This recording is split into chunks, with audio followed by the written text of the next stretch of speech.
peux honorer Jésus.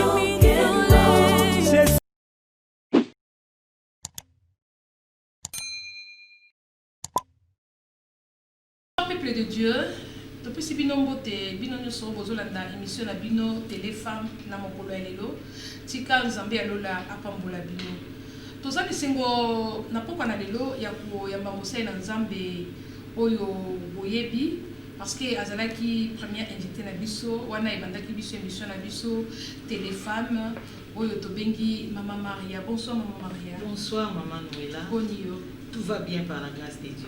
Merci, tout va bien par la grâce de Dieu. Maman Maria, to sepeli koyamba yo. Eza na bandeko batalaki yo mbala liboso tango lekaki na émission. Basusu batalaki te. Est-ce que vous pouvez se présenter ba Maman Maria azali nani? Merci beaucoup Pasteur Noëlla pour na yambanga lisusu na émission na yo, émission oyo eza kopambola basi, eza kopambola mabota, eza kopambola mwasi en particulier et généralement ils ont moi si le coup l'église Nzambe vraiment apambola yo pour l'émission où babengi nga na kombo ya Maria Chama Kaywa Tumba nazali bongo femme mariée mère de 3 enfants et mobali nanga kombo na ye apôtre Osbi Chama Tumba où naza ko pesa vraiment shalom azolanda biso na ngonga oyo nazali bongo par la grâce de Dieu au Kamba ministère munene au babengi plaidons ensemble pour l'homme de Dieu. Plaidons ensemble pour l'homme de Dieu ezali bongo rassemblement. Il y a ba femme servante, puis il y a ba maman pasteur nyonso ya mokili mobimba. Ezali ministère basé na intercession en faveur des serviteurs de Dieu. To sangisaka basi to bondelaka kaka pona basali ya Nzambe ya mokili mobimba. Nde bongo babengi biso ba maman ya plaidons ensemble pour l'homme de Dieu. Merci beaucoup Maman Maria. En passant to saluer ba maman nyoso ya plaidons ensemble pour l'homme de Dieu. Nzamba pambola biso pona opportunité pe pona compassion plutôt na koloba. Passion wana ya kozala mingi na présence na Nzambe pour na plaider à faveur ya basali na Nzambe yo mama ya plaider ensemble sikozali mbote Nzambe ya pambola yo pe to pamboli ba mama nyonso ya ba femme sans limite ya communauté la bonne parole o boza kolanda biso tikete Nzamba pambola bino ezali c'est humble servant de Dieu maman pasteur Noëlla Mungenga Chimanga ye azali présentatrice ya moko ya émission na bino olingaka mingi téléfemme où il est chaque dimanche à partir de 19h per rediffusion la biso et chaque mercredi à partir de 14h30. Maman Maria nazongeli lisusu maman to bandaki te moko wana to fungola ki émission to lobelaki sur la femme est semblable. Nini oko conclure pour na bandeko yo balandaki biso na thème oyo femme est semblable. To lobaki na oetali femme est semblable, tout définissait qui nous cette femme comme étant la vision de Dieu. Tout le baki, la femme est la vision de Dieu. La femme c'est la pensée de Dieu. Et cette femme qui est la pensée de Dieu doit se conformer totalement dans liloba na Nzambe. Et bandeko balanda ki bisote mbaleleki bayebaki être semblable, c'est vivre en conformité de la parole de Dieu, c'est répondre même na besoin de Nzambe. Oh Nzambe alobaki il n'est pas bon que l'homme soit seul. Pour Nzambe monaki ke vie des âmes. Nzambe monaki ke ben perfection ezali. Nzambe monaki ke ba calamité ezali. Alors pour mettre point na babiloko wana nyonso il fallait la femme, mais quel type de femme est semblable. Donc exact conclusion qu'on a coupé ça par rapport à l'émission ou tout ça la kimbali. Merci beaucoup Maman Maria. Nzambe pambola yo. Amen. Nzambe amonaki ba imperfection, Nzambe amonaki besoin, Nzambe amonaki makambo ebele ou nécessité que moi si aux ala pembeni ya mobali comme étant être semblable. Maman Nzambe pambola bino parce que bozwaki mwana ngolu ya Nzambe mateya ebele likolo ya être semblable. Maman Maria lelo toza na femme être semblable te, lelo tozolobela sur la femme et la mission. nini yoko eko kanisa na thème oyo femme et la soumission plutôt.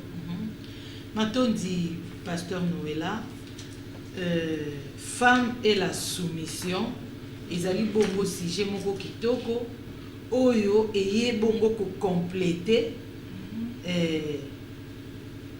femme aide semblable. Vraiment tozo pambola nzambe pona yango. Tolobaki cette femme azali bongo vision ya nzambe. Cette femme azali pensée ya nzambe. Lokola mwasi aza vision ya nzambe et cette vision doit donc s'accomplir. Amen, hein, maman Noëlla. Cette vision doit s'accomplir. Comment? En conformité de la parole de Dieu. Cette vision ne peut jamais s'accomplir en dehors de la parole de Dieu. La femme en étant la vision de Dieu, c'est une vision qui doit s'accomplir toujours en conformité de la parole de Dieu. Et ce qui est bongo ko définir, l'autre ko définir les sous femme, c'est parce que tu aussi tu peux si définition sur la femme, mais l'autre aussi définir soumission, parce qu'il s'agit de la femme et la soumission. Définition, il y a soumission d'après dictionnaire et lobby, c'est le fait de se soumettre. La soumission, c'est le fait de se soumettre. La soumission, c'est le fait d'être soumise à une autorité et à une loi. Là où il y a la soumission, on voit l'autorité. Et là où il y a l'autorité, on voit des lois. Bisika autorité zali tozomona mibeko eza bisika wana. Parce que oezo sala que autorité azali a eza mibeko. O etiami bisika wana. Bisika mibeko eza te autorité pe eza te.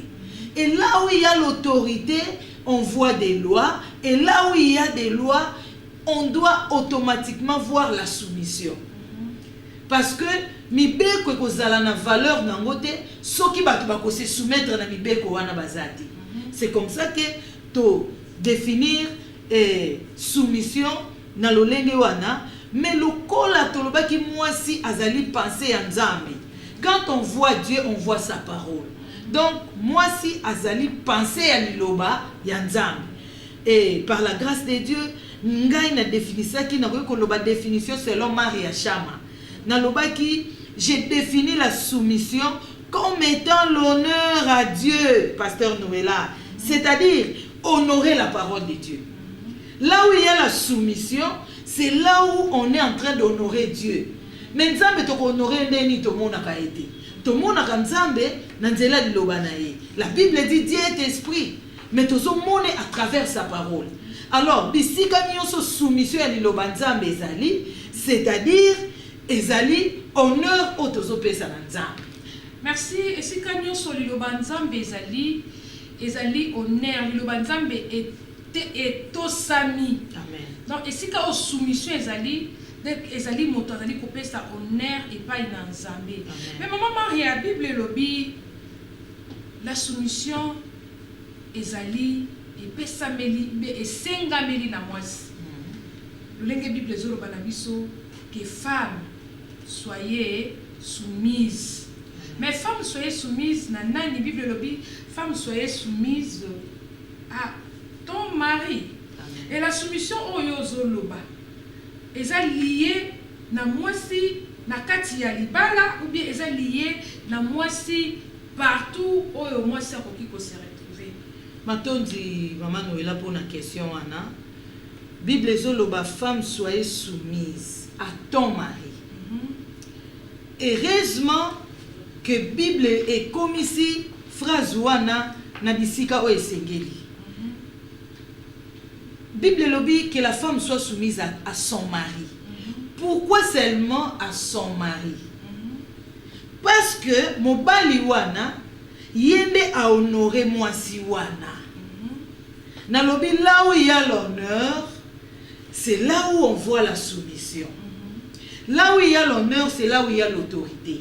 Et là où il y a l'autorité, on doit automatiquement voir aussi la soumission. Et ça biloko eza kotambola ensemble. et vanda ke sika moko. Yango pasteur Noëlla, moi je trouve ça inconcevable. Que na foyer moko boye, o maman na zalaka soumise te. Il faut total foyer wana na miso molimo. Total en bien. Donc en réalité, il doit y avoir des choses qui ne valent pas bien. Bisika autorité ezali, bisika pe soumission ezali. Bisika soumission ezali, bisika honneur ezali. Donc c'est l'homme qui a d'abord commencé par honorer, et après avoir honoré, il bénéficie automatiquement de la soumission. Donc la femme dont on parle ici, c'est une femme qui est obligée à honorer son mari qui l'a honoré.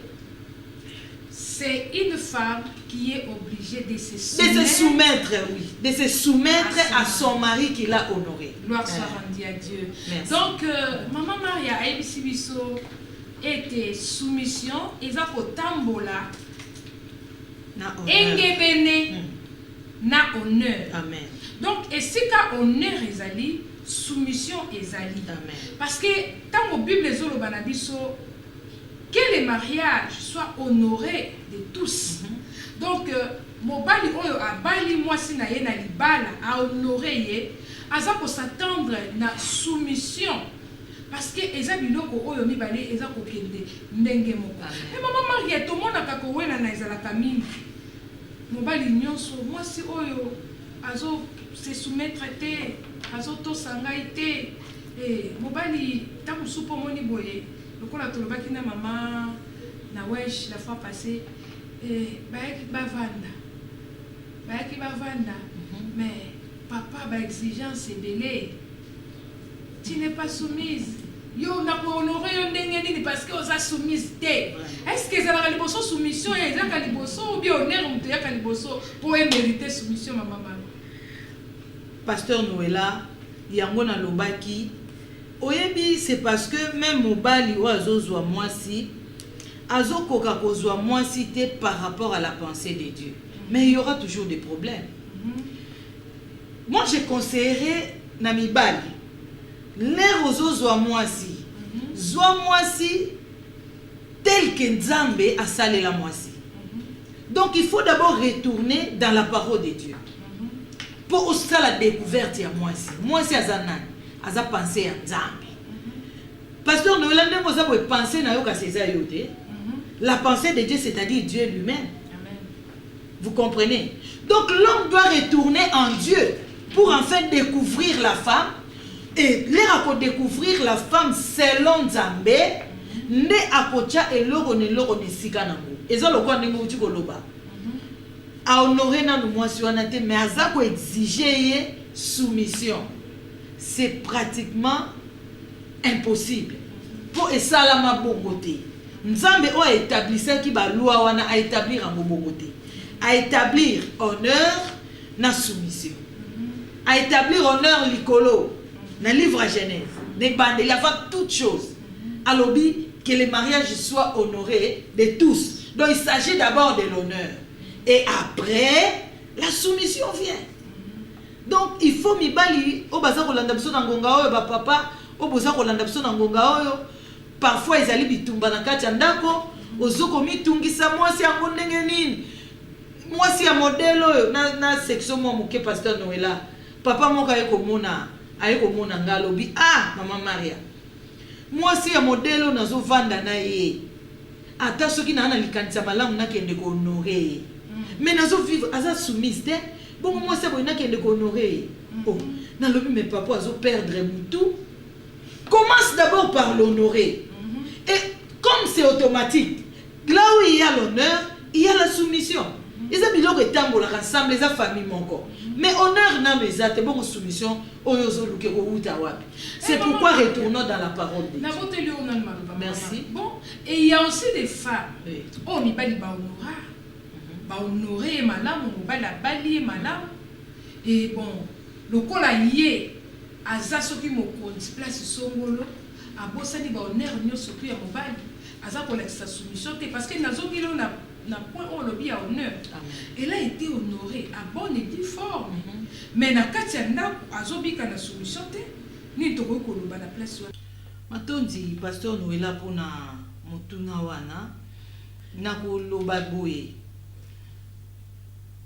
Socrate aloba eloko moko alobi connais-toi toi-même. Oyebi moi si soki ami yebite c'est un danger permanent. Alors moi si azoko se comporter dans l'insoumission pour atteindre mingi. Ana ba diplôme asalaka place amalamu azwaka mbongo koleka mobali ngana olobake c'est déjà un danger. Aza mwasi ami yebi te. Mwasi ami yebi aza mwasi ayebi ke kozala na nga mwasi eza déjà pensé en Nzambe sur la terre. Donc le kolanga naza pensé en Nzambe, il faut na se comporter en conformité de la parole de Dieu pour Nzamba aliloba. Mwasi wana il faut azongaka tout le temps dans la parole de Dieu ayeba. Penser en Nzambe par rapport à moi ces années. Et moi c'est ndenge wana ata zozo ba million mais soka zozonga kale nyo sankati ya liloba ya momoni toza ko boaka mbela butu moi même à travers émission oyo objectif à atteindre c'est pour que la femme se connaisse. Tout d'abord c'est pour que la femme se découvre. La femme doit se découvrir et la femme esengeli azonga penza na kati ya bonzambe.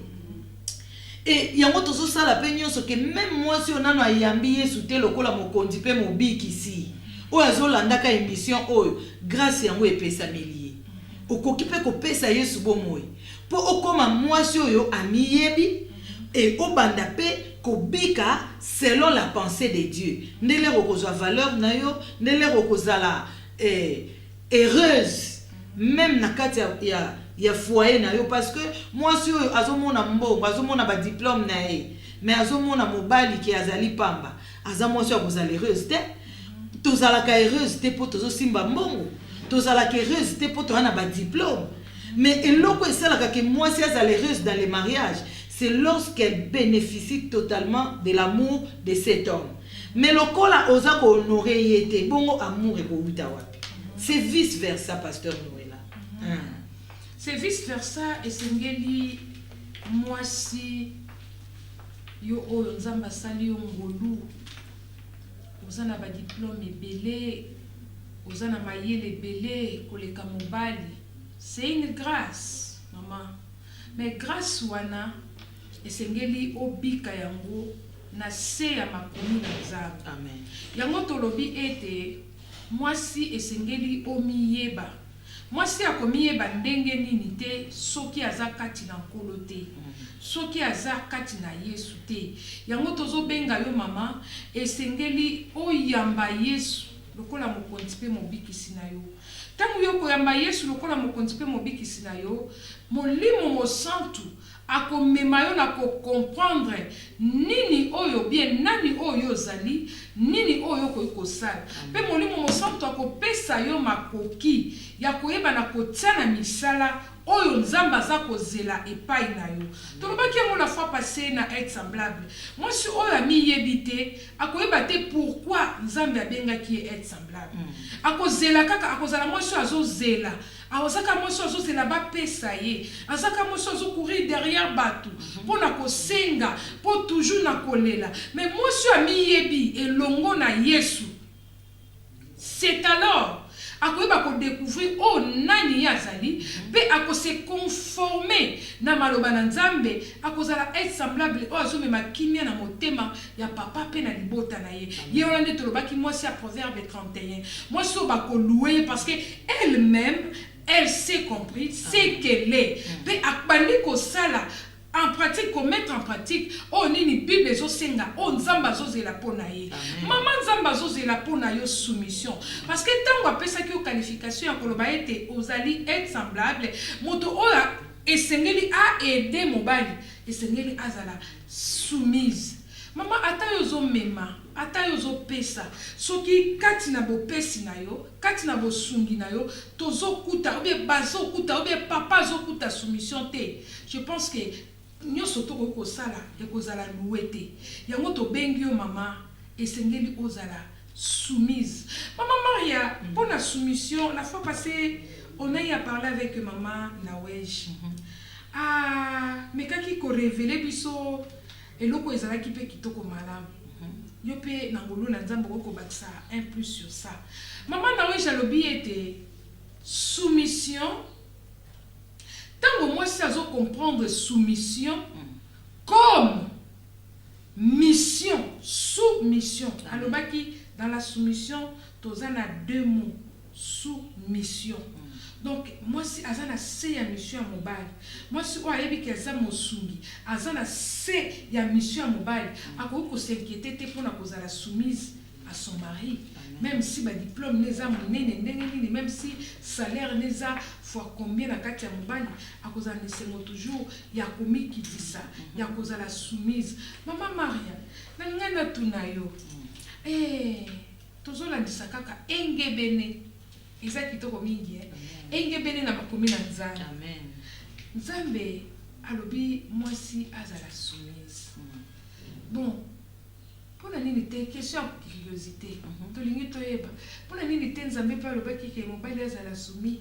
Est-ce que mobali ye na bomoi na ye akotikala kozala soumis te ata na eloko te kaka mwasi nde asengami na soumission? Mama Maria, merci mingi pour la question na pasteur Noëlla. Moi si il faut biso na bino essayer de comprendre nanu moi si auta wapi. D'après Genèse chapitre 2 à partir à verset 18 à 24 kuna okomona que moi si auti na mopandi ya mobali. Ngana lobaka nzamba sara makamyo soka na ordre. Miku ezaki ebele pasteur Noëlla. Na mutu pe miku ezali. Na kingo pe miku ezali. Mais nzambe a préféré azwa cote muku o ezali awa. Atiki kuna nyonso na tina. C'est parce que nzamba ebaki que akopesa biso leçon moko sur la soumission. Et leçon na akopesa yango pas n'importe comment, mais akopesa yango toujours en conformité na pensée na ye. Et cette pensée, il s'agit de la femme. Oyebi eza na ba leçon sous pasteur Noëlla na boucler na muke. Oyebi généralement ceux qui ont la publicité, ils ont la publicité ba lait de beauté, ils ont la bilamba, ils ont la soki ya ba nini. Pourquoi ba tiaka ka basi? Mingi basi. Mingi ba tiaka ka mwasi. Parce que la femme soko talika mwasi okokozwa enseignement. Donc nzamba yebaki que akopesa enseignement moko ya makasi. Mais à travers pensée na ye, et cette pensée c'est la femme. Ndenge tolobaki la femme c'est la pensée de Dieu. C'est comme ça que nzambe akozwa code. Pour leur akoya koyebisa batu que la femme soit soumise. Batu ba se référer na bisiko mwasi auti. Il ne s'agit pas seulement de la femme mwasi ndenge tolobi boye. Ndenge tuni cette soumission, est-ce que ça uniquement réservé pour les femmes seulement? Moi j'ai dit non. Cette soumission est réservée pour tout chrétien. Ezalaba papa, ezalaba maman, nous sommes censés d'être soumis à la parole de Dieu. Nous sommes censés d'être soumis, il y a qu'on vivre dans il y a soumission totale. Il y a mobali azali chef, le chef suprême, c'est-à-dire Jésus-Christ. Wapi avant église botama, il a fallu sa mort sur la croix. Il a fallu percer na mopandi pasteur Noëlla. Et pas wapi église botami. Moi si auti na muku ya mopandi. Yango wana, moi si nyonso ami yebi na uta wapi. Atoza na ba million, atoza na ba diplôme, atoza ko diriger mboka. Mais soki ozaka ka moi si ya mutu. Et sengelo se soumettre pas ya mutu wana. Pourquoi? Parce que outa na mopandi na ye, mais outa na mutu na été. C'est lui qui est la tête. Nzambe yemoko lobi les mariés les chefs. Alors là où il y a les chefs, il y a toujours bato bazara na se ya chef. Et bato wana bazana devoir ya ko se soumettre pas ya chef. Nzamba lobi si je suis un père pour vous, où est l'honneur qui me dit? Bisika chef ozali, il faut ba honneur ezala. Donc c'est tout ce que je peux dire. Gloire à Dieu. Amen. Et si caché Fazali, et c'est ba honneur et zala. Mais maman Maria, et si caché Fazali, ba honneur, il faut zala. Mais ba honneur wana pe chef pe ba honneur wana et sengeli pe ba baza ko honorer chef ba mona pe bolingo na kati na chef. Exactement. Il y a aussi beaucoup de femmes qui se plaignent que disons naza ko se soumettre mais nazo se soumettre nazo mona bolingo ngote envers mon mari. Nakati ya ndako ya libala naza komona naza emete malgré ma soumission et nazo sentir amour wana te. Et aussi longtemps nazo sentir amour te comment nako demeurer toujours soumise. Tout le monde eza na basi musuba bandaka kozala soumise et comme na moment moko inda nango parce que nazo lona na obuka nanga te. Est-ce que toko koloba pe que soumission ezotambola elongo na bolingo te? Malgré honneur ezali Seigneur toujours moi c'est honoré et honneur et en autorité et soumission na kati na ba autorité wana bolingo pe e ko kozala te pona kotonga soumission na kati ya mwasi mama Maria. Oyebi pasteur Noela o uti kolobeza mutu ya makasi. Eza mutu ya makasi ngana ko koloba que c'est le sommet même. Parce que quand on parle de l'amour, on voit Dieu lui-même. Jean 3,16. Car Dieu a tant aimé le monde qu'il a donné son Fils unique, afin que quiconque croit en lui ne périsse point, mais qu'il ait la vie éternelle. Oyebi, il faut que papa, mi bali, et c'est qu'il va comprendre. Pe ba mizongi sa ba mona kati loba na nzambe. Mama wana na ko loba entre guillemets azana tortin ya ko se plaindre ndenge wana. Pourquoi na tia entre guillemets pour même plainte na ye eza libanda ya liloba na nzambe. Papa wana pe oyo azopesa amour te azo vivre en dehors ya liloba na nzambe. Alors couple bazo vivre déjà libanda liloba na nzambe pasteur Noela eza kapasi. Nazo loba ke papa nyonso mobali oyo ayebi te comme ils ont ça liloba na nzambe. Liloba nzambe lobi nini? Car Dieu a tant aimé. Dieu est amour. Et c'est Dieu-là, c'est lui le chef de l'église. Par Jésus-Christ. Alakisi biso bolingo ya kokufela biso. Po sikoyo abanda pe ko bénéficier na soumission na biso en tant qu'église. À chaque fois biso église to pensaka na mort, pe résurrection à Christ.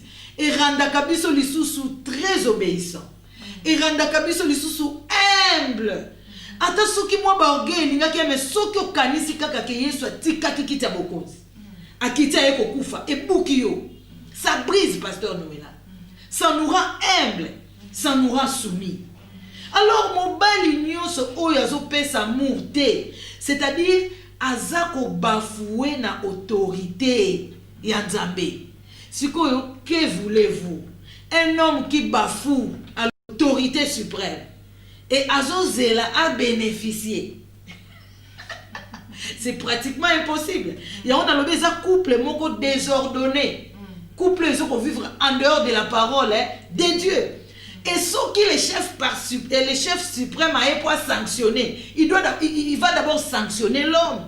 Parce que c'est l'homme qui est censé pratiquer la loi. Parce que c'est lui le chef. Oyebi po nini ba soda soki ba sali mwambeba et tumbu na bango le kaka ba civil. Parce que baza censé connaître mibeko.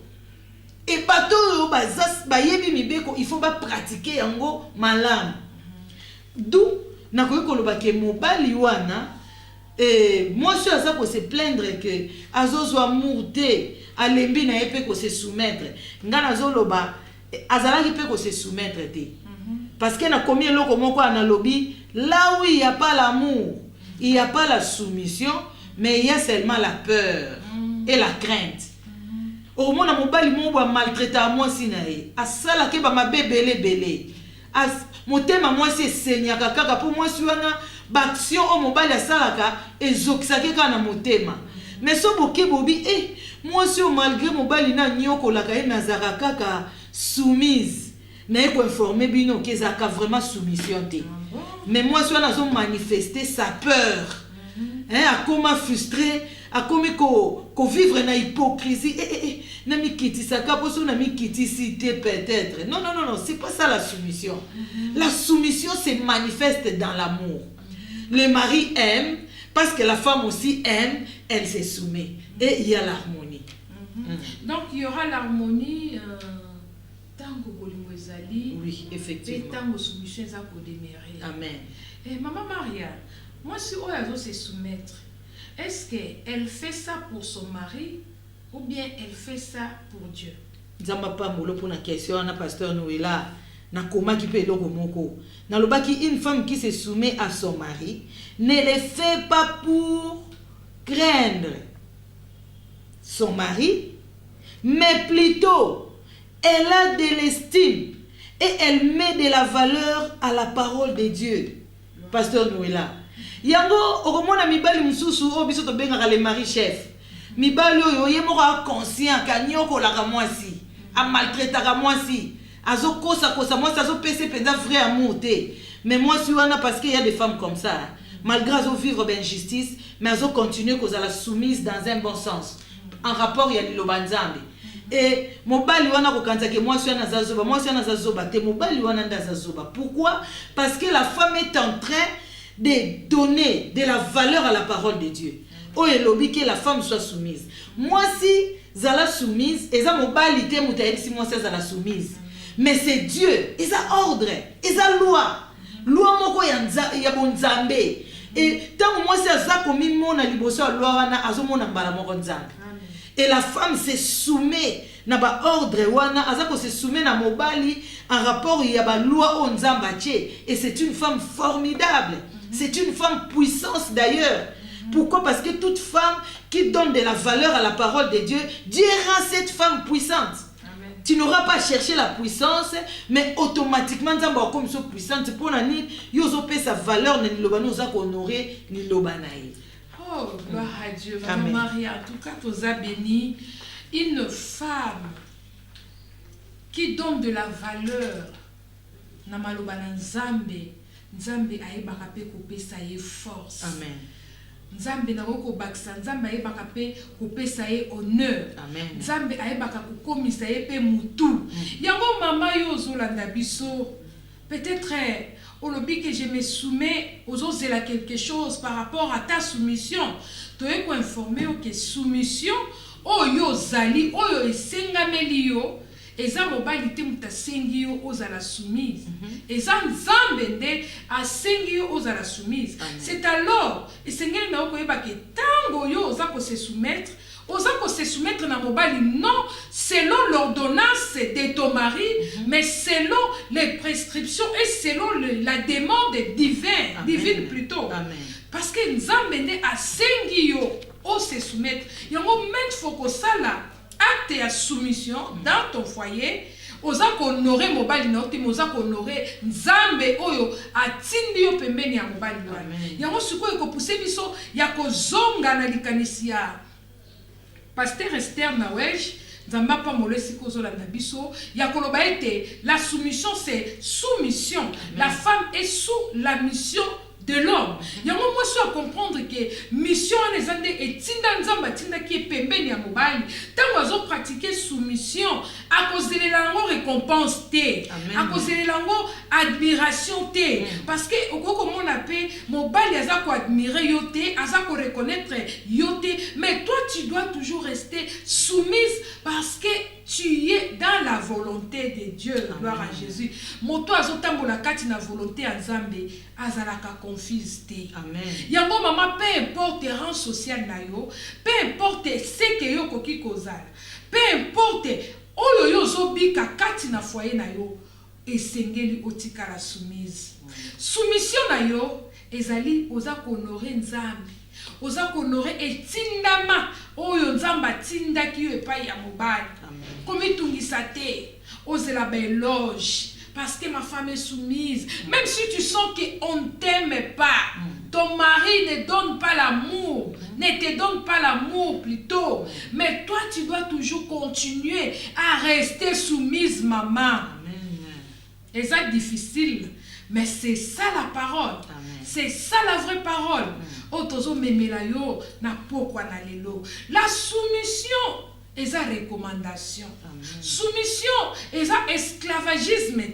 Soumission est sa infériorité. Soumission est sa les paroles. Oyo uti pa na nzambe. Oyo nzamba tikati na mwasi ayeba na obéir. Maman Maria. Oui. Obakisi nini nesika wana? En tout cas, matondi na oignon sur le pasteur Noëlla, na lobaki cette femme soumise a droit. Femme soumise a un droit. Elle a droit au respect selon 1 Pierre chapitre 3 verset 1 à verset 7. Amen. Cette femme a droit. Bible eza kotie bisamibali. Moi si oyo honoré wana sikoyo moi si oyo honoré respecté ye. Aussi outi ko honoré na livre ya Genèse. Mais suite continuité. Ndenge tolobaki ne bandele suka ka te kasi na sina honora yote. Ba continuer ko honorer oti wapi. Te on eza ba langage boka balabala. Il faut que zonga na langage biblique. Cet honneur doit être continuel. Parce que kuna na 1 Pierre chapitre 3 verset 1 à verset 7 et ont l'obanabiso que moi si wana esengeli respecter ye na version parole vivante. Balobi il faut qu'on respecte moi si ndenge wana. Gloire à Dieu. Donc moi si on a un droit, il y a respect à mon bali nae. Et dans le baki tout doit s'inclure dans l'amour, c'est-à-dire en Dieu. Ndenge kapasteur nous uti ko lobaki en tout cas bolingo eza ko englober nyonso. Soki bolingo ezali tokomona mariage wana ya honneur na soumission. Egozala wana. Yango na lobaki par la grâce de Dieu, ba bakisa sous Jacques chapitre 4 verset 10. Ba bakisa sous Jacques chapitre 4 verset 7. Jacques 4 10 wana parce que par la grâce de Dieu, Jacques chapitre 4 totangi verset 10 natangi na kombo ya Yesu Masia. Bible zoloba boy. Humiliez-vous devant le Seigneur et il vous lèvera. Il vous élèvera. Alléluia. 10 Jacques chapitre 4 kaka verset 7 zolobani. Soumettez-vous donc à Dieu. Résistez au diable et il fuira loin de vous. Pasteur Noëlla, oyebi ke bato ebele basale la kaka partie B ya verset O. Bato baza apte pour na ko résister na diable. Bible lobi faut résister, ba prière d'autorité mais okomo na diable azaka kawana. Na diable comment ko seka bango. Soumission na lobi ndenge tote koloba une femme soumise bénéficie de l'autorité de Dieu et de la puissance de Dieu. Moi si se soumettre que pas mobali na ye azo sala ngo pona nzamba azo sala ngo pona mobali nete pour ezali ordre te mobali ya pesi mais za ordre nzamba pesi. Et moi si wana nzamba zo komise makasi nzamba zo komise puissante. Ndenge Bible lobi soumettez-vous donc. Donc c'est d'abord la soumission et puis résister. Donc azali moi si oyo akozala capable ya ko renverser ba force ya monde des ténèbres sans que asala ba effort rebelle kaka ndenga za na pratique ya liloba na nzambe. Et kuna na 4:10 Bible zoloba nini?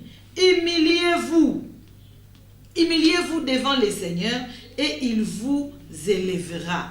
Pasteur Noëlla eza lokwa ndengo lobi mama wana mikitsaka na ye mais papa aza ko pesa penza te o esengeli tozo ko encourager moi sena to lobi a continuer.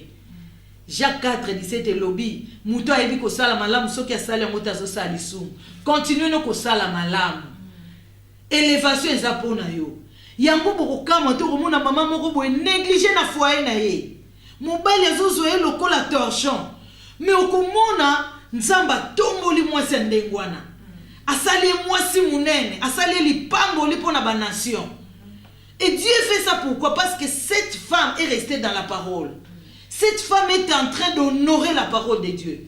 La femme qui honore la parole, il est en train d'honorer Dieu. Oh, yaya, bisika yo za ko honorer nzambe, yeba ke na retour, ba retomber zali. Et ba retomber nzambe akokamwisa batu. Batu ba comprendre te oh, mais mobali non dira zo ke loko pamba oh, nzuka ndaza Yesu Masia. Yango bato mukili balobaka bato bazana mayaka, mais bazana kingo te. mais bato baza na kingo mayaka eza te. C'est-à-dire mobali wana oyo azali kobika en conformité te ya liloba nzambe, c'est un aveugle. Donc afandi na mwasi oyo aza na ba valeur mais yemo amona ba valeur en te. Akomona ngo ndenge nini parce que aza aveugle. Mobali oyo avandisami te na kati ya pratique ya liloba nzambe, c'est un aveugle tout fait. Mais maman Maria, mobali oyo afandisami te na pratique ya liloba nzambe. Mais ezape na ba couple où ezotala biso bamsu ba yebi na bango nzambe te hein. Oui. Batu nyonso to ba yebi nzambe te. Mais ezape na ba couple mususu mwasi ayebi nzambe, mobali ayebi nzambe te. Mais nga na yebi na Pierre elobi pe mwasi oyo ko se soumettre même na mobali ne soki ayebi nzambe te. Mobali wana ko yeba nzambe na nzela ya solution na ye. Exactement. Yango siko tant tozoloba mari mususu peut-être azo manifester ne bolingo te, azo manifester estime te pa ya mwasi parce que ayebi te Bible lobi nini po na kati ya mwasi na mobali amour, soumission, autorité ayebi na yango te parce que mutu esengele ba maloba na nzambe tango azo manulango. Mutu apaza kati na nzambe. Et bon bato lolenge bo bazolanda biso. Ayebi te mobali azo peut-être soumission ezaka lié na amour et soumission ezaka lié na honneur peut-être ayebi te. Est-ce que mwasi akoki ko supporter te ye oyo peut-être à comprendre ou pas comprendre ou azolanda biso ete elle doit demeurer soumise peu importe c'est que mobali azali pona ye pona komema pe mobali wana dans le Seigneur ou bien dans sa conversion. Oui, Bible lobi yango que mwasi aza soumise, mwasi sengeli azala soumise. Pourquoi? Parce que même ata mobali na ye binzambe te, mais à travers soumission na ye et kokipe ko ramener mobali na asala nini aye banzambe. Mais dire que mobali wana za païen pour appeler sa vrai amour et pour manifester amour et pas moi si nae il faut kakati mukola koye banzambe na koyi koloba pasteur Noela oyebi ke ezala ba pagano nyonso tozomona en ce qui concerne l'amour. Bongo na bato bayebi nzambe te poni bayemba ka l'amour. C'est que bayebi yango. Et ceux qui tozongi pe na masolo libala, c'est parce que tozobeta beaucoup plus lisolo ya moi sur ça dans le mariage. Mais ceux qui tozongi moi mukesima, avant moi si akoma moi si ya libala, azalaki nanu célibataire, akoma ki fiancé ya mutu. Et ceux qui pendant que toza ba fiancé, nazo monde nazo vivre amour wana te, oza sûr que tokokende dans le mariage? J'ai dit non. C'est que quelque part mon bali wana quoi que païen, Allah qui ça qui a manifesté qui peut amour envers moi si wana. Mais a manifesté qui amour pas selon la parole de Dieu. Parce que amour selon la parole de Dieu, c'est le sommet. C'est-à-dire, ils ont amour bolingo moko ezalaka. Moi c'est à mon qui peut avoir mon qui avec cet amour ça peut marcher. Mais ni ne yaka kosala que dans le mariage, moi ça zo vivre les sous amour té. Oh mon bali wana zaiko la kisa zaiko chérie, zaiko c'est je t'aime, quand je ne te vois pas je ne dors pas tout ça là. Et ça là qui va fruit amour, moi zaiko l'accepte pas moi si oh et ça là qui est benda moi si. Andima que en tout cas, je peux faire ma vie ensemble na mutu oh. Et là on est déjà kosala kazo ko vivre les contraires dans le mariage. Nakoyi koloba que c'est parce que mobali wana ebinzambe te, il y a eu la méchanceté. Parce que muto yo zo partager na vie. Ce qu'on manifester les sous amour envers eux, c'est la méchanceté. Et là où il y a la méchanceté, il y a catégoriquement non pratique la parole de Dieu. Mais il y a que c'est maman Maria 1 Pierre 3 et Louis. Femmes, soyez de même soumises à vos maris afin que si quelques-uns n'obéissent pas à la parole, ils soient gagnés sans parole par la conduite de leur femme. Amen. Amen. Si parce que balobi oh azako tambola na lilobate mais conduite donc cela veut dire que conduite ya moi si conduite wana eza lié na soumission dès que ça là que mobali wana azala gagner akoma pe ko pratiquer parole. C'est ça même la mission de la femme auprès de son mari. C'est-à-dire ndenge tolobaki moi si azana ebele o nzamba tchana kati ne ya kopesa pona lobiko ya monde ya humanité. C'est-à-dire que moi c'est sengela miyeba. Moi si azana makoki wana nzamba che ba capacité wana na kati ya moi si. Ya que ata zo bénéficier te na amour ya mobali. mais akoki ko gagner mobali wana akoki pe ko komisa mobali wana mutabolingo eza lokola yo opesa nga amour te mais ngala na agissaka envers yo j'agis toujours avec amour ata lelo ete yo te lobe boteya yo okuvanda lobi finalement mutu yango nasalaki mabe me ye asala nga ka bolamu non eza mission na nga pembeni nao mission na nga ezalaki ya kolongolo na méchanceté mais na mfungwelo bible na te yo te le mosu okoboya kopesa nga litoi mais bapratique na kopratike amour na mobimba nango en rapport ya liloba nzambe elokola liloba nzambe ezaka nango kaka makasi liloba nzambe eganyaka kaka la parole de Dieu n'a jamais échoué oko finir par kozala briser. Et c'est comme ça que moi il faut comprendre que aza vraiment soumission. Maman Maria tout comme cochité la émission. Amen. Il y a premier en tout cas balobaka les bonnes choses ne disent pas. Maman Maria était à nini en conclusion ya koyebisa mwasi likolo ya thème oyo femme et la soumission. En tout cas femme et la soumission ce qui n'a koki ko conclure n'a koki ko loba une femme soumise bénéficie entièrement de l'autorité de son mari. Parce que il faut qu'on comprendre nuance wana malamu. Bato ba mona ka on dirait non autorité ya mobile. Non. Tout ce que l'homme est, la femme a za ko bénéficier nango. A za bénéficier nango, a za pe yango à travers son mari. Et la femme où elle a décision à vivre dans la soumission envers son mari, a lingate, c'est une femme autoritaire. Pourquoi azo bénéficier na autorité wana ya mobali na ye. Azo bénéficier ngote po mobali ya pesi te po nzamba pesi. Nzamba sali ke mobali azala na autorité likola mwasi. Nzambe mutasali ya mweza mobali te. Alors, alobi mwasi a se soumettre. Et là où il y a la soumission, il y a toujours ba bénéfice ya soumission. Azo bénéficier pe na autorité wana. Nzamba azo comme c'est une femme autoritaire. Et nakoki kolobake d'où une femme soumise, c'est une femme autoritaire. Yango wana ndenge tolobaki mwasi kaka na aspect ya ki mwasi te, mais mwasi pe na aspect ya église. Église o ezali soumise na Christ, c'est une église autoritaire et c'est une église puissante. Il n'y aura pas à chercher la puissance, mais c'est automatique. Et bandeko balandi biso na émission oyo parfois papa moko alingaki azappa loba makambo basi teza makambo basi d'une manière générale, c'est-à-dire l'église papa ozolanda biso ozape inclus na kati ya makambo tozoloba parce que ozape mwasi ya Yesu Masia. Alors soki tokozwa kaka décision ya kobika dans la soumission totale na chef na biso o azali Christ, tokoluka puissance te, tokoluka autorité te, mais ekokoma automatique. Ekokoma automatique. Maman Maria Nzamba Pambola yo. Amen. Fidèle téléspectateur, bino baso bozo landa biso na pokwa na lelo. En tout cas, thème oyo toko fungola yango vraiment. Et ça thème moko important pour na mutunyo sozo landa biso femme et la soumission.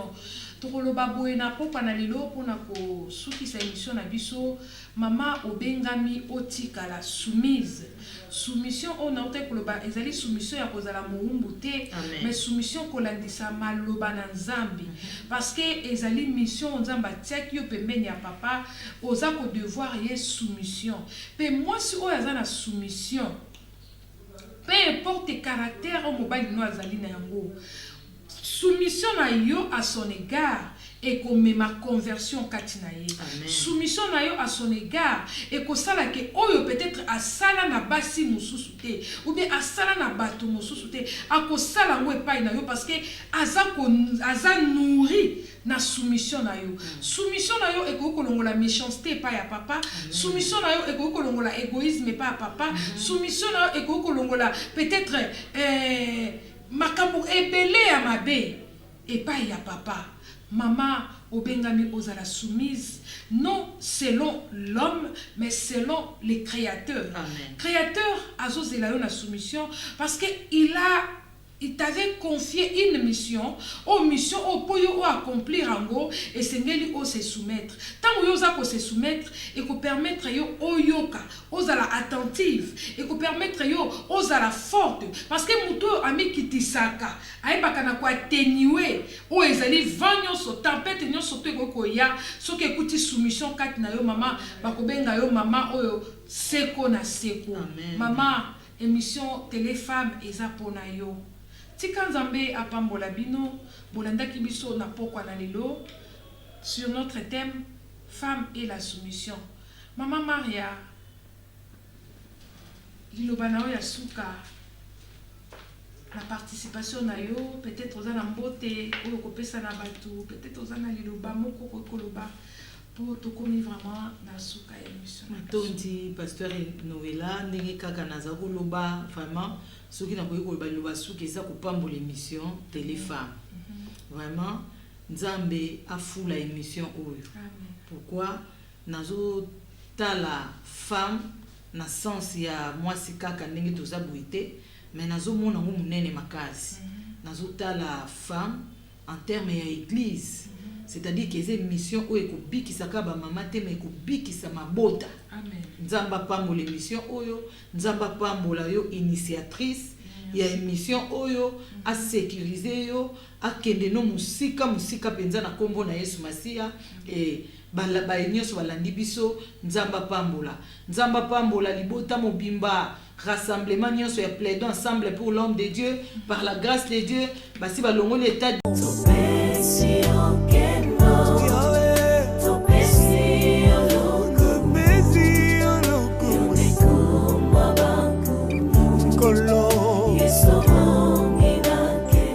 C'est toi qu'on veut honorer, Jésus.